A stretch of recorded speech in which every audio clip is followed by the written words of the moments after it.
Wealth Builder Mastermind. We're on every Wednesday, 12 p.m. Eastern Time, and super excited to have these conversations about growth, creativity, mindset, and the build.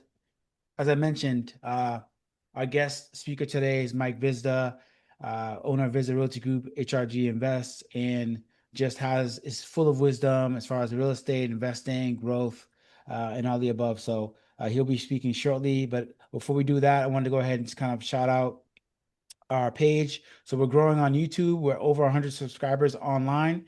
So these videos are recorded on YouTube. So if you're watching, drop comments, follow, share, like, subscribe, all the above. So also we are on Instagram as well, and the page is building, and we share the snippets of these conversations on Instagram as well. So follow us on there. The same handle, Agent Wealth Builder at Instagram. All right, guys. I want to shout out to we're powered by EXP and Visit Realty Group. I want to shout out EXP. It's a global opportunity. As you see, the World Cup has just wrapped up. But what I love about EXP is that we operate in 29 going on to 30 countries. So most of the countries that were in the World Cup are represented with EXP. We have a global presence. So just wanted to shout them out and appreciate the support.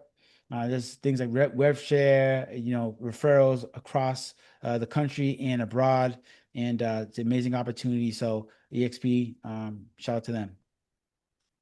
And we are also powered by the Visit Realty Group. And what I love about our team is that our value proposition, summed up in 3 words, is life by design. So everything from our tools, our systems, our training, script practice, all the above is by design. We really are grateful to be a part of that. And if you want more further conversation about it, happy to talk to you about it some more. Be on the call, or if you're online, Instagram, YouTube, connect with me. I'd love to chat. And this is part of our July lineup. So we had Perlene Hilaire, the founder of Do It Afraid, was on. She did an amazing job. The previous week I had a book review, chatted about those 3 books: Think and Grow Rich, The Psychology of Money, and Eat That Frog by Brian Tracy. That's what we chatted about last week. Today we have Mike Hvizda on, who's incredible and is going to talk all things real estate investing and whatever value and wisdom he wants to share on the call. And next week we have Sadie Halliday, as part of EXP Luxury and Halliday Real Estate Group. So an amazing lineup. We have more speakers on the way to share tons of value with you. So continue to tap in and connect with us. And as I mentioned, I just wanted to put this out here on the screen, guys. If you want to connect, I'd love to chat with you further, whether it's email or phone or online. And my contact information is on that screen. So I'd love to connect. Also, if you want to have some more conversation, feel free to type growth in the chat or in the comment section there, and we can connect further. All right, guys. So I want to give it away to Mike. I'm going to unshare my screen, and Mike, you can take it away, your story, and happy to have that conversation with you today. I love it. Thanks, David. And I love that intro. I mean, it's just it's so amazing to watch what you're building around this conversation. And I think it's just that it's the conversation, right? I think a lot of people, I know I did. I grew up kind of um polarized to having money conversations, right? Like we just didn't have money conversations, right? That was like, Yeah. you don't ask someone how much they make, you don't ask someone what they put their money into, what they invest in.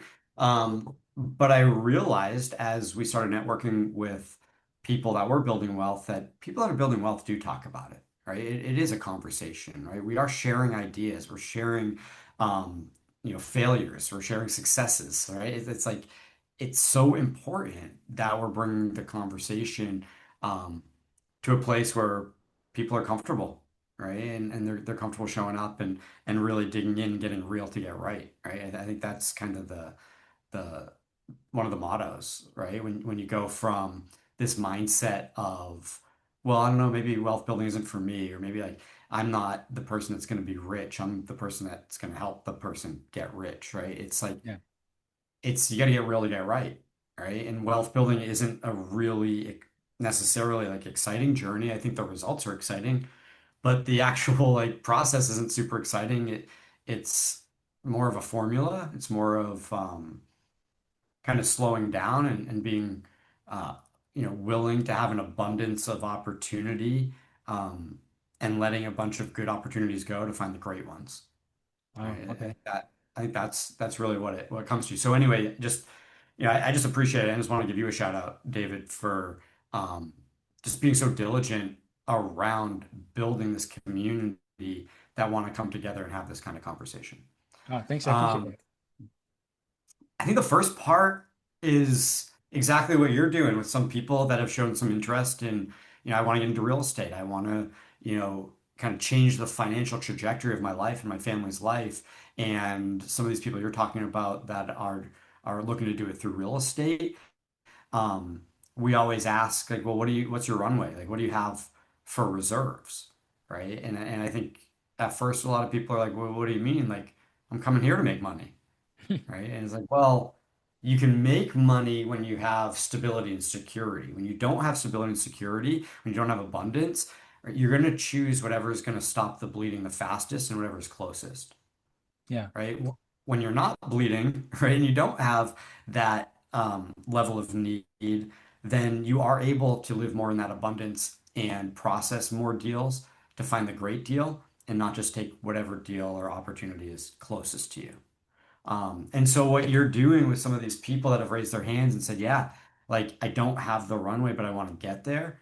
I think that's the simplest entry to changing your mindset and taking an action to build wealth. And what I'm talking about is getting real about the finances, right? Getting real about what's your burn rate? Like how much do you spend every month? What is that budget? And for a lot of people, it's twofold. It's what is my survival budget and what is my comfort budget, Oh, okay. right? Those are not the same thing, right? And it's important that we differentiate between those. Like, what is my survival budget? Like, if I were to not go on vacation and, not go on the joyride and not get, the fancy food and not go out to eat and like, what does it just cost me to survive, right? Like, my housing, right?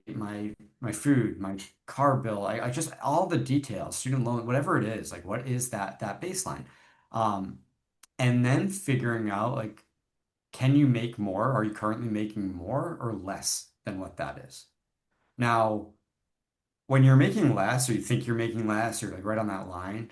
I was there, right? I was in $250,000 worth of debt when I started this journey. Like, it was Yeah. it was not good. I was hiding from bills. I definitely have that perspective, right? I think it's important to know that I do have that perspective of financial pain and panic and right and stress. All the things. Um, yeah, and it's about getting real to get right. Like I help so many people, and you're getting to help, people that are upside down in the budget where they're like, well, it cost me $3,000 to live, but I'm making $2,700 a month. And it's like, Yeah. well, you're going in the hole by $300. And a lot of people, I think, would go into credit card debt immediately. But there are, if you're looking at it in advance, right? If we know that this is happening, we can be strategic about going into debt the same way as we can be strategic about creating assets, right? And none of it happens unless you're willing to get real, right? And by getting real, it's just saying it how it is, just putting it down there, like not sugarcoating it. Like if you're upside down on your budget and your income, like it is what it is. Like let's start there and make a strategic move to change that, Yeah. right? I was negative $250,000 in debt. I Yeah. was just kind of like, I was why do I even look at the bills? Like I don't have any money to pay the bills. Like why do I even look at them? And I got this opportunity to hire a coach I was like super early in the real estate game, and I had an opportunity to hire a coach for $1,200 a month, and they were going to coach both me and my wife. And I was like, okay, well, I think that's a good opportunity. I could see the opportunity in real estate, but I didn't have any money backing me up. And so at that point, I don't recommend this to anyone, but at that point, I was like, you know what? Like, I'm going to have to file bankruptcy at some point, like when they really come after me because I'm not paying these bills, or I'm going to figure out how to make enough money that I can show up with the cash that they're asking for. And I was like putting all the time and energy into it that I could, but I still didn't have any of the knowledge or the insight or wisdom or resources to make a difference in my life. And so this coach spent 6 months with my wife and I just getting us to be crystal clear, like aware, hyper aware of everything money in our world, Really? all the debts, all the income, all the opportunities, like everything. And that's all, that's pretty much all it was because that clarity made me understand where I needed to show up in the equation to then earn, right? Like in real estate, it wasn't like I wasn't getting a paycheck every month. It was what I produce is what I get to eat, right? It's like you eat what you kill. And that's just part of the game, but there is a mathematical equation, right? It's not luck. Yeah. And I didn't have a huge database, but I figured out the mathematical equation for me was if I could sell a house a week, it would change my life. If I could sell 50 houses in a year, it would absolutely change my life. Even if Wow. I failed and sold 35 houses in a year or 30 in a year, it would change my life. And so I just went to the formula. I just went to the path is the path is in the math, right? It's I like that. not. It's not in scratching lottery tickets. It's not, by sitting in the bar and having to, chat with the rich person that needs to buy a house. It was nothing about that. It was literally like there are 7% of people that are going to buy or sell a house this year, and you're not going to get lucky to find the 7%. You have to dial hundreds and hundreds of people because you will find the 7% if you give yourself that abundance. So I was dialing 300 numbers a day, 1,500 numbers a week because the mathematical equation was if I found 8 people that wanted an appointment every week, 4 people would keep their appointment, 2 people would list their house with me, and 1 person would actually sell. Wow. Mostly because I didn't know what I was doing, and that's just what the numbers had to look like, right? Like, I mean, 13, 14 years down the road, it's not like that, right? I don't operate in that area of the business anymore, but it would probably be a little tighter than that, right? I could probably do more like 100 calls and find 2 people that want to list and actually take the listing that's going to sell, Wow. right? But it's like without that knowledge, without that insight, like it is what it is, right? But again, like I think a lot of people stop there and they become the victim of that instead of realizing like it's just a mathematical equation. And if you can play your numbers, that practice will make your numbers better. All right. It doesn't matter if it's real estate or anything else. It's you have to get real to get right. Like you can't sugarcoat it. You can't hide from it. You can't like there's no shortcuts around it. It is what it is. But there's a comfort in that too, right? There's a comfort in knowing that building wealth is a formula. It's just something you have to commit to, and it's so boring and mundane that a lot of people don't have the willpower to show up in that space for very long, right? And Yeah. it's something that I share with you, David, a lot, right? Well, especially in the recruiting process, it's like enthusiasm is everywhere, endurance is rare, Yeah. I'm seeing that big time. That's so true. right?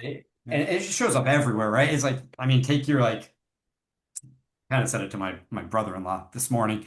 Came over to debrief about a date that he went on. He's like, "Oh my God," he's like full of enthusiasm. He's like, "Oh my gosh, like I just want to cut to the chase. I'm ready. Like let's just, let's go. Like, let's get into the deeper part of the relationship." And I was like, "Enthusiasm is everywhere. Endurance is rare. So like, talk to me about this in 3 months."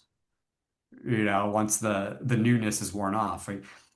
Same thing in a new job, right? Everyone's like, oh man, I'm so sick of my job. I'm gonna get a new job. Got a new job. Oh my gosh, everyone's supportive. I love everyone. I love my job. I love what I do. I love the hours. I love, like 6 months later, they're like, I don't know if these people are aligned with me. Like, I think they're unethical. I think they're, I don't think this is my spot, right? It's like it just it is what it is, right? It's like it's the endurance, right? So it's like I almost at this point am skeptical of those peaks because like the wealth doesn't get built when you're just on the peaks. Right, It right. gets built like when you're like All the way through. willing to like be at the bottom and like the base of the mountain. Like that's where it happens. And that's not super fun. Like no one's like coming and patting you on the back because you found, 100 deals this month and that's how you found the great one. Right? It's like when pe people are like, "Oh my gosh, like how'd you do that?" It's like, "Well, I just followed the model." The model means you got to grind every day to find the opportunities. You got to filter the opportunities so you find your opportunity, not just like any old opportunity. Yeah. Right? So let me pad that Yeah. statement I have so many because questions too. So much to unpack. yeah, yeah, because that's Right. like that's a key to it. Like how do you even know what the difference is between an opportunity, a good opportunity, and your opportunity? How do you know the difference? Well, I think you have to spend a lot of time building your buy box. Like, what is in your buy box? Like, what is your sweet spot? What is your wealth building journey? Right? Because there's a lot of things that are going to pull your attention away when the reality is the wealth building journey is just the boring and mundane activity day after day. It's consistency. It's time on task over time. Like that's what it is. Yeah. And so if you can't find some joy and some sort of like, pat yourself on the back because you know you're doing the work that's going to get you there instead of just doing the thing that's going to get you seen, like you're just not on the right path. And that's what I love what you're doing, David, because you're building this conversation, you're keeping people accountable to that, you're helping people get real to get right, and it takes away a lot of this enthusiasm part of it. And it's like, okay, like, well, am I going to have the endurance to build the reserves I need to have the runway to get into real estate? Then am I going to do what I need to do for 3 months to be on track to have two closings a month? Because Right. that's going to probably change most people's lives, Big right? Two time. closings a month is going to put them over six figures. Six figures is going to put you in our area here in New Hampshire, right? That's going to put you in a place where you're making more than you need to survive. And we can now consciously decide if that goes into more comfort in your life, more comfort in your future because we're investing it. Maybe we're donating it. Maybe we're just saving it because we have a vision of investing a bigger chunk of money, right? And Yeah. it's conscious. That's the key, right? It's like we're very conscious about what we're doing and we're not trying to take a huge step. We're just trying to take each step, right? And we're valuing each step, right? Like I'm already saying it to my 1-year-old daughter, right? And it's like she's just like trying to stand, right? And I say, like Lavinia, like I see all the hard work you've been putting into it when you get to let go of my knee for just that 1 second, Yeah. right? Wow. It's like with kids in sports, it's like I'm never gonna say to a kid like oh my gosh, like you scored the winning goal, that was amazing, you're the champion, like all that stuff, without saying like, man, when I see you score a goal like that, it just shows me all the energy and time and discipline and consistency you've been putting into this. Like people don't do that without putting all the work in. And I just want to let you know I see that work in this moment. Wow. Yeah. I think that's Love that. that That's is so the good, wealth man. building journey, right? It's like we're going after these moments of accolades and being seen. That's not where wealth is. Like you got to really start, or anything. That's not where success is built. Like you got to figure out how you can get excited about each step and not just the one people see. Yeah. Wow. So what kind of questions do you have for me? I'm excited to kind of see where this conversation goes. I could probably talk for hours about this stuff. I really Well, want it to be very like directed towards your audience. well, first of all, man, I love what you're saying. And it's funny because when I'm doing the calls, I share, I'm an avid reader. So I share books like The One Thing, like time blocking and getting the work done, and Eat That Frog by Brian Tracy, which is like, okay, of the things you set up, do them one at a time. Do them, focus on the number one thing and just get it done. And that's speaks Right. to the consistency of like time on task over time. So, and I'm gonna have some questions too, but feel free to drop questions in the chat as well or in the comments. So Mike, so like there's so much to unpack. So first of all, for those who are on the call who are trying to figure things out and like I want to know, like when you were $250,000 in debt and you guys didn't know what to do, what was the first thing you did? Was it the coach? Was it just like realizing getting real, Well, like to help the people first like thing I take that did, step? yeah, the first thing I did was I filled up a basket with all these bills that I never opened. That was the first thing I did. But then when it got so heavy that I was literally like crying at night because I was like so overwhelmed and I was just like, I don't know. And like my my dad filed bankruptcy, my wife's dad filed bankruptcy. I was like, this is Wow. not my path. This is just not who I am. I was like very committed to that not being the path. Um, but it was hiring the coach. I went to this course called Bold, which was pretty powerful. It's definitely morphed into different things at this point. This is like 14 years ago. I went to Bold and there was just a lot of like candid conversation, right? It's like I love this saying like care without candor is a dysfunctional relationship, right? And I think that's a lot of what we're talking about here. It's like you can have this care and you can want to help people and you want to show up and like and do all that. But if you're not willing to be candid, like how much do you really care? And I Mm. think Wow. that's and it's like kind of with ourselves too. Like we can let ourselves off the hook a lot, right? Our inner voice can let ourselves off the hook a lot and negotiate a lot. Um, but if you're not being candid with yourself, if you're not being candid with others, like how much do you really care? Right? If your best friend gets up from, a lunch with you after telling you that they're going to the biggest interview of their life, right? It's the final interview. They're excited to get this job and they get in the car and they have spinach in their teeth. How much do they feel that you care about them in that moment, Mm. right? And it's not that you don't care, it's that you weren't willing to be candid. And I think that's so like such a valuable concept because the people that I've been most attracted to in my life have been the ones that have been the most candid because I know like they deeply care. Like if you're willing to put yourself out there and be candid and say something that you know the other person doesn't want to hear but needs to hear for them to be better, Wow. that person like really cares, right? And so bring that to your inner dialogue. Like that's the same thing about you and your money. Like you gotta be candid. So that's how it started. Like I went to this course, they were super candid about it. They put the formula out, right? The guy teaching the course was so confident and would just say it how it is. And he'd be like, I can say this all day, but if you're not gonna do it, like just leave now. Like just go and enjoy your life and don't make any money because pretending like you're gonna do something and not doing it is not gonna get you anywhere. Right. And so that was part of it. And it was then like it was betting on myself. It was like putting that $1,200 in that I didn't even have. I put it on a 29% credit card. Yeah, that's And I was like, insane. I'm gonna make it or break it. But at that point, like I did everything that coach said. Everything. Everything. Wow. But I didn't have any, I mean, I was betting on myself. Like I was really investing in myself. I wouldn't have been able to do that unless I had been in this course for it was probably 3 sessions at that point.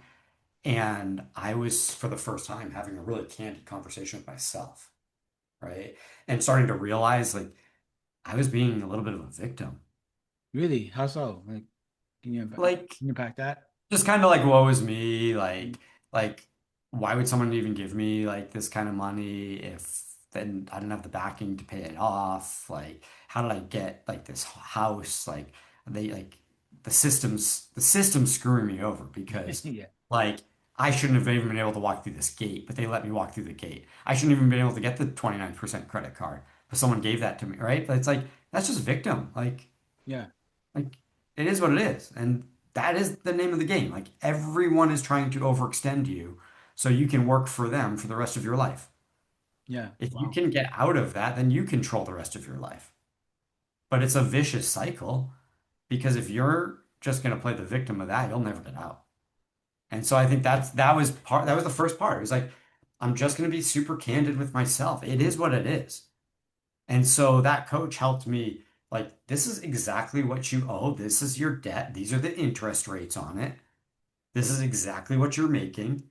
This is your deficit. This is the bridge you need to get. It was just like clear as day. It's right here. Completely exposed. Like, Yep. open. Yep. Wow.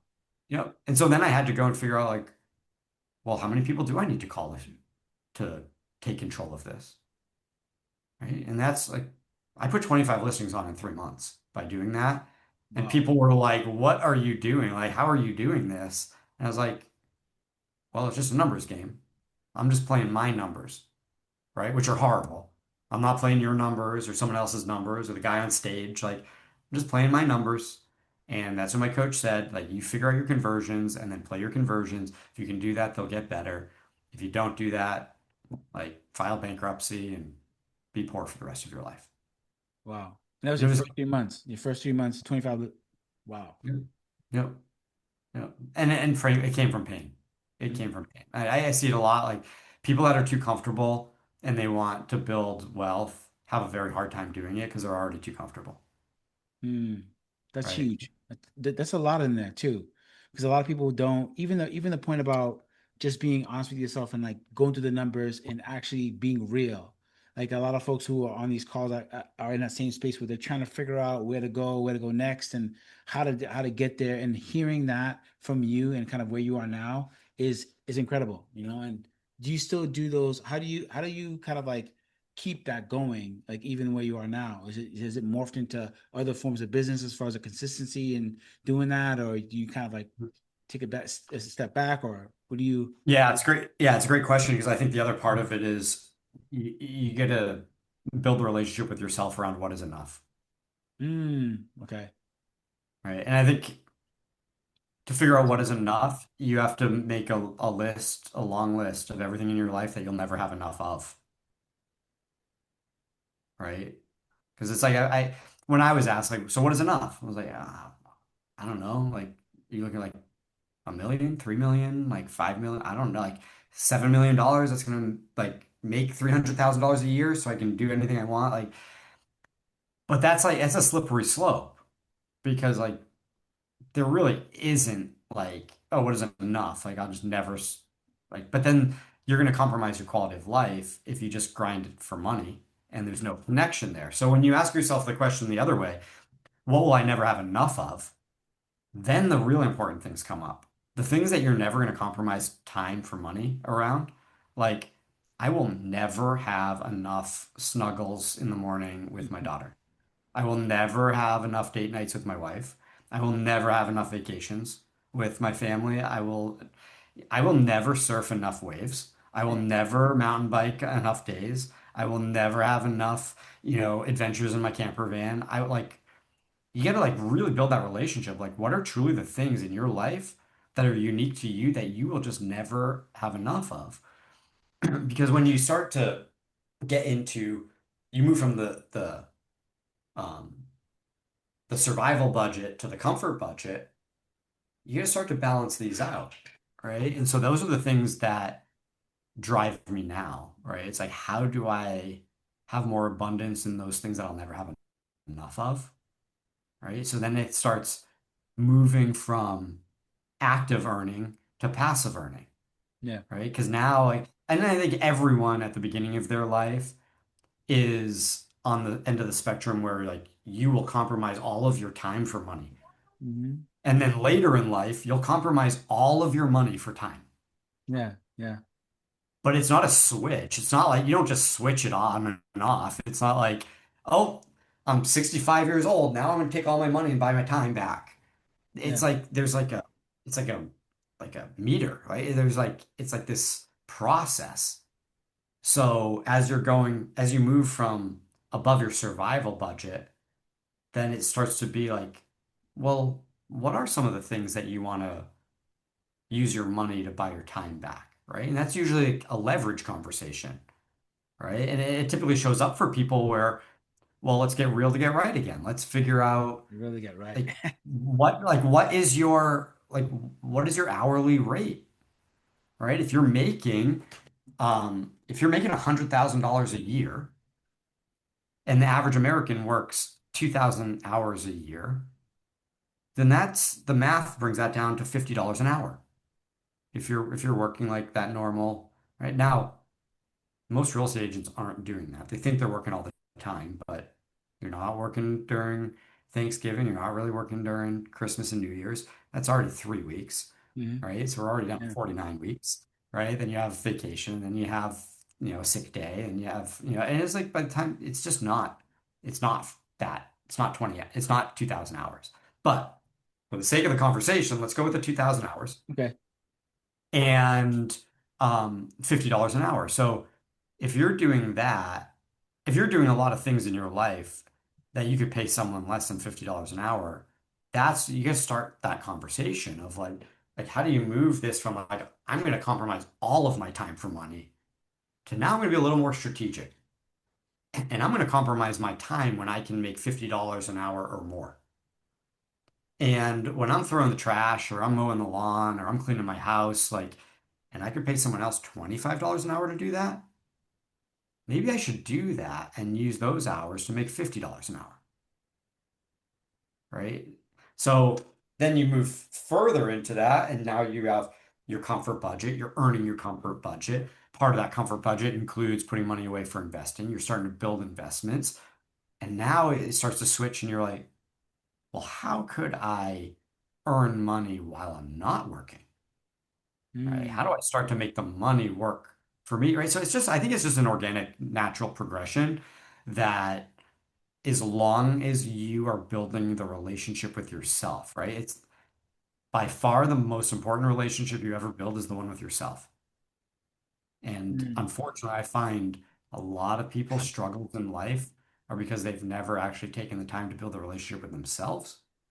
And their identity has been built around serving other people in relationships that they think they want. and what does that look like? What does that? I like that what you said there. So relationship with yourself, in what way? How do you do that as far as like your way? So I think like our younger selves very quickly attach to what friends are doing or like we get involved in whatever's like happening because we don't want to be left out. But as we get older, like we need to find like what really serves us. And that's the relationship with ourselves, right? Mm, Like um I was sitting in the corner office. I was running a Keller Williams Market Center. I had top dog job. It was great. It was, ego building, boosting, and, all of that stuff. But I also realized like my vision is not to be staring at a parking lot through the corner office window. Like I actually like could end up doing that till I'm 65 and miss out on all these other things that are important to me.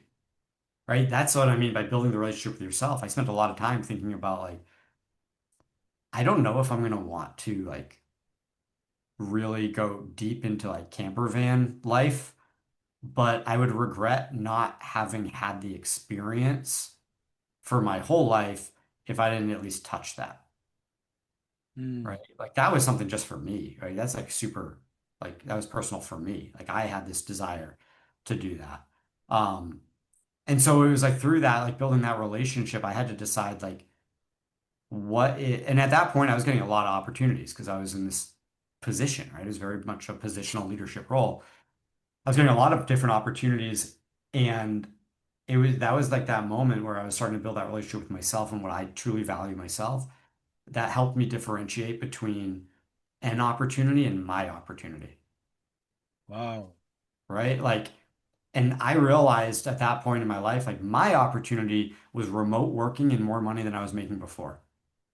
I spent like a year boiling it down to that. And there was all these iterations of like this kind of money. It was just that. It was like, I just didn't want to make even if it's a dollar more than I'm making right now, at that point in my life, it was around $120,000 a year, Wow. right? And I was like, if I can make that money and work remotely, that's my opportunity. And I passed up opportunities that were a lot more money that would take all of my time. And that was a great opportunity. That was someone else's opportunity. It wasn't my opportunity. Wow. It was not aligned with my values. How do I know that? Because I spent time building a relationship with myself where I understood what my values were. And you talk about get real to get right. You realize in those moments, like I thought these were my values, but these were just the values of my family or my friends that I chose to hang around with. But when I build a value, like, and I'll be honest, like there's been kind of two people in my life that were really good friends that I've had to just kind of let go of those relationships because I realized like we are so misaligned in our values. Like I'm not serving them, they're not serving me, we're not even speaking the same language. Like we just had a comfort in our relationship because we'd been friends for so long. Wow. That is so deep, Mike. That's man. That's why I love these conversations with you. Every time I talk to you, I feel like you're always dropping something so deep. And then, I mean, I feel like I have other questions, and then you say something else, and I'm like, wow, I want to talk about that. So, what was that like having to cut out, like, cut ties or change your relationship with the people that are really important to you? Because I know, like, those are some of the conversations that I have with people who are like trying to kind of take the next step, but they may have family or friends they like feel like they want to let go, but they're not sure of. How was that? Like, how did you do that? Like, Yeah, it's candor. It's candor. And it's not like this malicious candor. It's not like it's candor around it's not about the other person at all, right? It's about you, right? So it is like if you're going in and saying like, I can't hang out with you because you this and you that and you do this and you believe in that. Like, it's not about that. It's like, you know what? Like, I hate saying this. Like, I feel like I need to distance myself because I'm building a relationship with myself, yeah, and I realize like I need to uphold these values that I have, and I don't feel like we're really aligned in that, right? Like one person in particular, like they were very much like locker room kind of talk and um like I don't know, they like just didn't value women. They like felt like they were just very much of like that, like, and it's like I just realized as I started like building this relationship with myself and like how do I want to be showing up? What do I want to value? Like what are the things that are bringing me the most joy and the most satisfaction in life? And I was like, I just gotta be real about being willing to say that. yeah. Right? And it was like kind of embarrassing because it's like I was in these comfortable relationships and I just didn't want to like say what I actually believed. Right? And it's like that's weird. Like Question. that's a relationship with yourself, right? Yeah, please. So, how Definitely. was the conversation overall, and how did the person take that conversation that you had with them? Not And what great. was there any type of feedback at all? Yeah, it wasn't great. But I mean, this person kept trying, like they thought that we were gonna like maintain this relationship, and I was just like going through a moment. But it was just me saying like, hey, like I gotta stand up for myself. Like I probably like given you some sort of like feeling like I thought it's funny when you like womanize, but I don't think it's funny.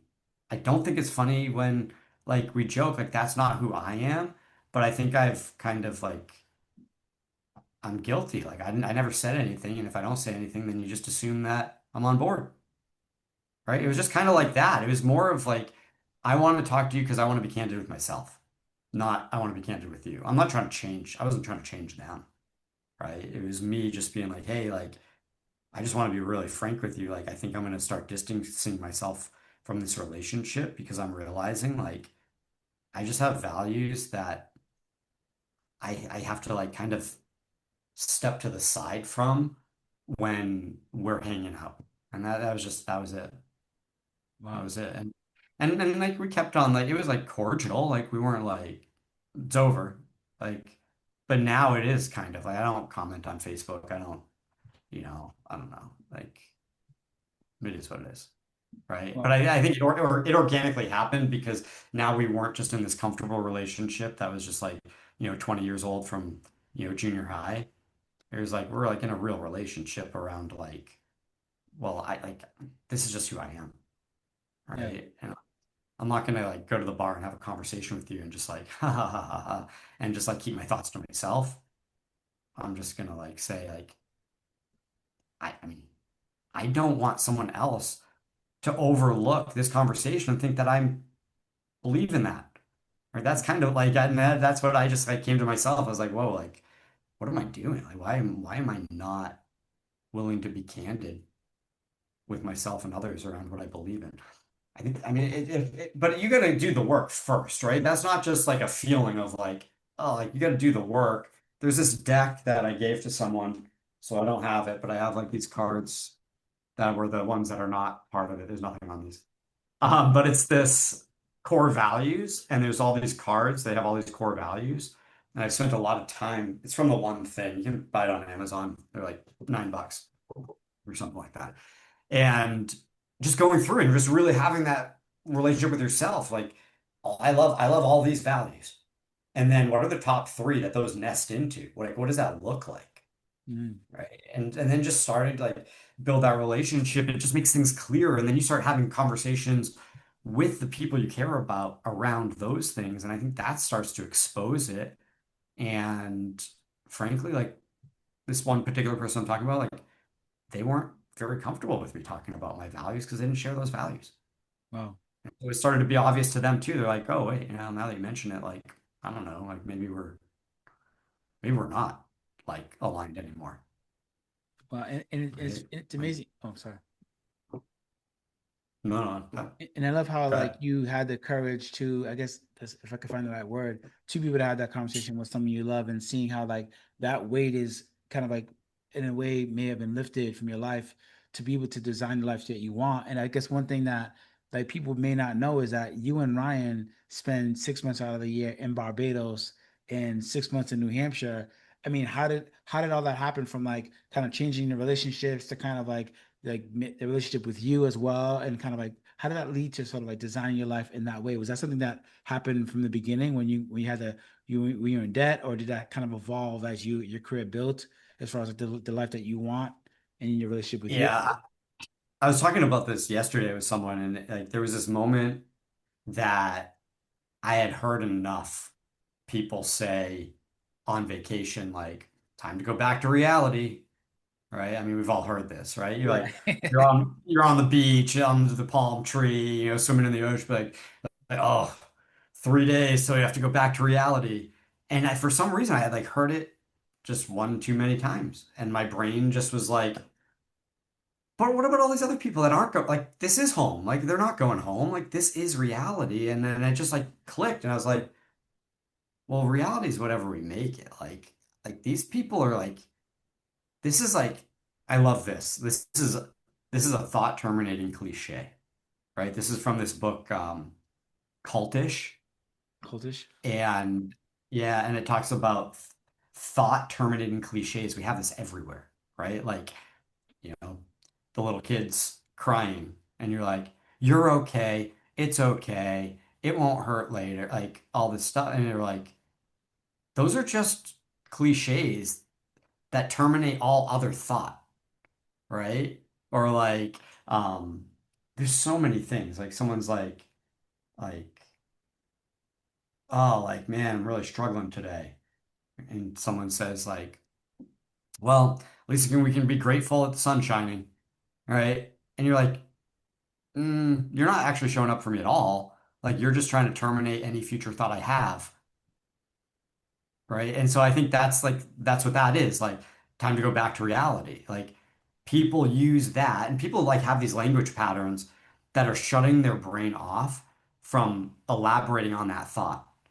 And so it like just all came together and I was like, whoa, like I'm gonna call BS on that because I think you're just saying that because you don't actually want to put the energy into what it might look like for this to be your reality. Because as soon as you say, time to go back to reality, what you're actually saying to yourself is, well, this is someone else's reality. My reality is grinding and working and dealing with the kids and the school and blah, blah, blah, blah, blah, and all the stuff. Like that's your choice, Mm. right? So I think that's what it was for me. It was just like, it was that moment. And I was like, I'm going to figure this out. And I just figured out how to do it for a few weeks, right? Over COVID, we went down to Barbados for 6 weeks, stayed for 3 months.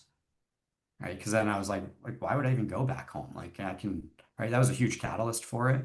Um, but yeah, again, it's like if you're not engaged with the right people, if you're not reading the right things, if you're not like joining someone like you to like really expand your mind, change your language patterns, like challenge the programming that you've grown up with, right? Like that book, The Psychology of Money, it's like it's just all about like money is money. Like this is just math, right? It's Yeah. just math. But the way we show up around money is our programming and our psychology around money. And that just happens because of how we grew up, where we grew up, the people that we had around us, conversations we were allowed to have or not allowed to have. That's just programming. None of that is true about money. That's just your programming. And so if you go and engage with other people, with other groups that have these standards, that have these values that people are getting attracted to, over time, you're going to grow into the type of person that can see your opportunity instead of all the opportunities. You can start to, now that I mean, I've said so many things on these calls, like you guys will not be able to not see that in your worlds. Like today, I guarantee you, in your brain, don't do it out loud, in your brain, you're going to call someone out on probably multiple people on the thought terminating cliches. You're probably going to call yourself out on it because you're going to say something to your kid and you're like, just me trying to move on when really like they're having a real emotion. And if I just showed up and created a bridge for them to go from emotion to logic, we would build a relationship around values. I Yep. think it's like that. That's right. But that's like we Good one. just have to expose ourselves and be willing to stretch our beliefs and realize like we don't know anything. Like we know such a fraction of what there is to know. I mean, how many languages are spoken in this world? Even if you know how to speak two or three, you still know hardly anything. Like there's way more than that you don't know than that you do know, right? And so it's like just get over the ego and realize like where will my journey take me if I open my mind to start to change the channel, to start to like, right? If you've been watching one program for 35 years, it's going to be kind of hard to change the program, but it is possible. You just have to start practicing, right? You have to practice little by little. It's like, oh, did I like that Well, I love this conversation today. Maybe I'll join David in his wealth building thing. Well, maybe I'll be interested in real estate and do one-on-ones with David to get my finances right so I can take that, right? It's like just, it's all those things. It's Yeah. just, I think, allowing yourself to go to these places and have these conversations. But I'm looking at this book on my desk, have a new have a new kid by Friday. Oh, And wow. I like that. I picked this book up because Gary Keller mentioned it. I was in a small group of coaches and we were in a meeting with Gary Keller and someone asked a question and he was like, well, you got to realize it's hardly ever the adult who's misbehaving. It's always the inner child. And there is somewhere along the way that someone didn't show up for that child. And now they have a programming in them, a program and a belief that's sabotaging everything that they're currently doing. And so if you can figure out the basics of this, like this is very straightforward around standards and boundaries and like how do you do that with people? How do you bring the candor to the care? Right. And I love having it exposed to kids because I think we all have the most challenge bringing the candor with the care to the kid. Right. It's all care, care, care to the point where now the kid's addicted to sugar because you weren't willing to be candid. Right. Like there's going to be crying and disappointment. Right. That's okay. But what program is this kid going to have? It's the same thing. Right. Like we look at the adults and people we're working with. And honestly, you read something like this and it's like yourself, you start to realize like, oh, I need to work on that part because that part is sabotaging this. This is not an adult problem. This is an inner child problem that's showing up in my adult self. That's you. Wow, that's you. Really huge. Man, Mike, you're dropping so many incredible pieces of like wisdom and nuggets. And I guess my question to you is to ask you of all the things that you like to share. So for people on this call who are trying to figure it out, what's one piece of advice that you leave with them to go off after this call or video, wherever they are watching? Yeah. I think it would be just to stop trying to visualize it too big and just take the first step, right? Stop trying to put it all together, right? Like, yes, you do have to keep the end in mind. Yes, you do need to goal set to the now. Yeah, like, but I think too many people get caught up in it's like paralysis by analysis. Like you're trying to figure out like all the pieces, but I promise you the pieces will start to fall together organically. It'll be more fun to see where the path takes you if you just figure out what is the one thing that I need to be the most consistent, find the formula so I'm only working in my buy box, I'm not outside of that, and then just turn and burn. Just like keep on Tearing doing down. that over and over and over and over until it's so boring you could do it in your sleep. That's where the success is going to come from. And that could be just simply doing that with your budget. It could start just there. And you're like, you know what? I'm going to look at my budget. I'm going to look at my expenses every single morning while I'm having my coffee.